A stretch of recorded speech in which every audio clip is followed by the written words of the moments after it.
My wife left me because I couldn't give her a child. Now, I have a beautiful family, and she's alone in a fertility clinic, running out of time. Hello Reddit I plus here. You ever hear that saying, what goes around comes around? Yeah. I never really believed in it. Until now.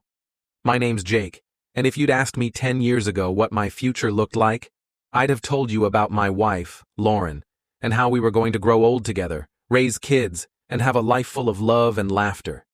That's what I thought anyway. Lauren and I were married for 5 years, and in those 5 years, we tried for a baby. God, we tried. We tracked ovulation, went to doctors, did everything short of making sacrifices to the fertility gods. But nothing. Every single pregnancy test came back negative. And every single time, I saw something in her eyes dim just a little more. At first, I thought we were in this together. We'd hold each other after every disappointment, whisper promises of next time. But then, next time turned into next year, and next year turned into silent resentment. Lauren started looking at me differently, less like a husband, more like a disappointment. Then came the tests. Blood work, sperm analysis, hormone panels, the whole 9 yards. And that's when I found out I was the problem. My fertility was, well, basically non-existent. The doctor said the chances of me fathering a child naturally were close to 0. I was devastated. I felt like less of a man. But more than that, I was terrified of what it meant for my marriage. Turns out, I didn't have to wait long to find out. Lauren took the news with a tight smile and a nod. She didn't say much, didn't cry, didn't yell, just changed. I caught her staring off into space a lot. She stopped talking about baby names, stopped letting me hold her at night. And then, one day, she sat me down at the kitchen table, her fingers twisting the wedding ring on her hand, and said, Jake, I love you, but I want children.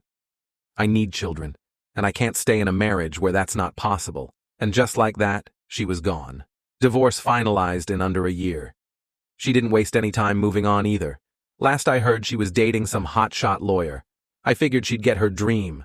Husband, kids, perfect life. Meanwhile, I was just trying to pick up the pieces of mine. For a while, I was bitter, angry.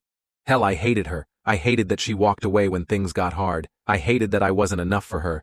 And yeah, I hated myself too. But life has a funny way of surprising you. 3 years after Lauren left, I met Sarah. She was nothing like Lauren, messy, loud, full of life. She didn't care about my past or what I couldn't give her. She just cared about me.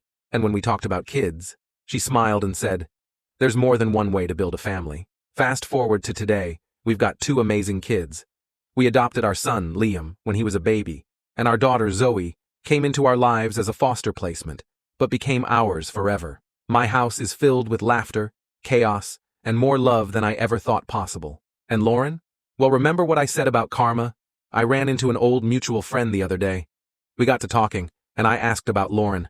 Turns out she never did get that picture-perfect family she left me for. The lawyer didn't work out. The next guy? Also a bust. She spent years chasing something, and now she's 39, single, and sitting in a fertility clinic, hoping science can do what time wouldn't let her. The irony? She left me because I couldn't give her a baby. And now, after all this time, she still doesn't have one.